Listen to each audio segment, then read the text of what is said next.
A recent study by the National Psychiatric Institute in Boston, Massachusetts, concluded that no activity can account for the phenomenon known as nightmares.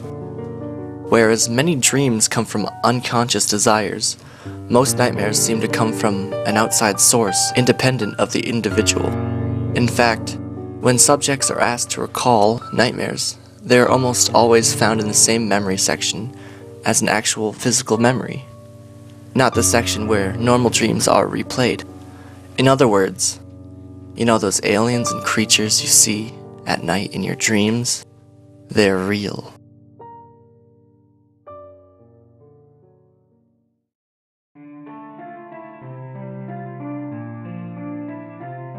I had a weird dream when I was 12. I don't know what it means, or maybe it doesn't mean anything at all. Whatever. Let's just get on with the story. It started in a dark, eerie room. I was on a bed with no sheets or anything. There also appeared to be blood on the bed, which dripped onto the wooden floor. There was a dim light that flickered, showcasing the disembodied hand nailed to the wall. There was only one door in the room. I opened it, revealing a long, dark hallway.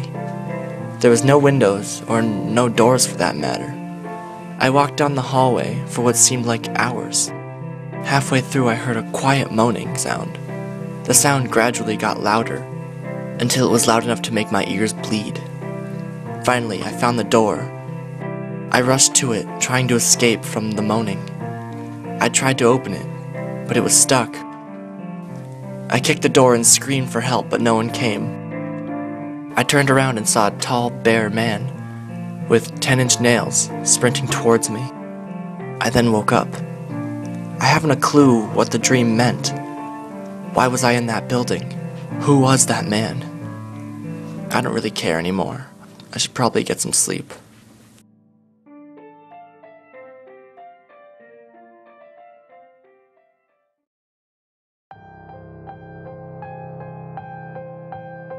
Ever died in a dream and then woken up? That means an alternate version of you in a different timeline has died. Dreams about yourself are a glimpse into what's happening to alternate versions of yourself. This would also explain why a person can dream of something and then have it happen later. You simply have to choose the actions in the dream, and you become the version of yourself from the dream. Your timeline becomes his timeline, and vice versa. Try and be careful though. Also be mindful of what happened to those versions of yourself who died, will you? Remember, your awake self is also the dream of another version of a sleeping you.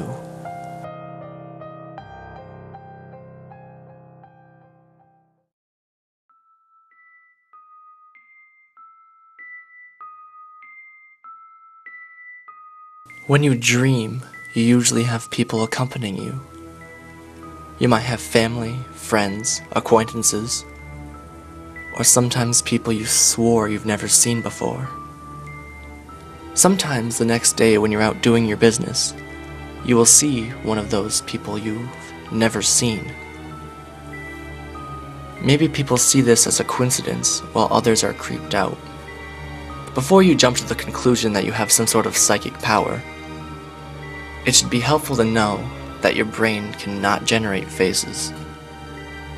You see, when you go throughout your daily life, you see many different people. Once you see these people's faces, your brain sort of inadvertently stores them. You push these people off as strangers, and you don't think twice about them, at least until you dream about them, of course.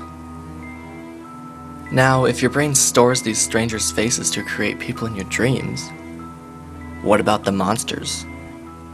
Sure, you've seen many of them on the internet, but what about the ones you've seen before the ones on the internet? The ones that seemed completely original and reoccurred throughout your nightmares. How did they infest your mind? If your physical eyes pick up physical things, then does some sort of third eye pick up these things you can't see?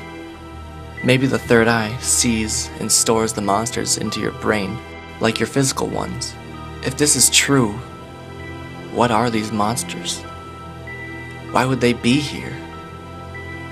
These questions and this knowledge are the key that drive people mad when they try to search for answers. Hopefully someday, we can all see it clearly.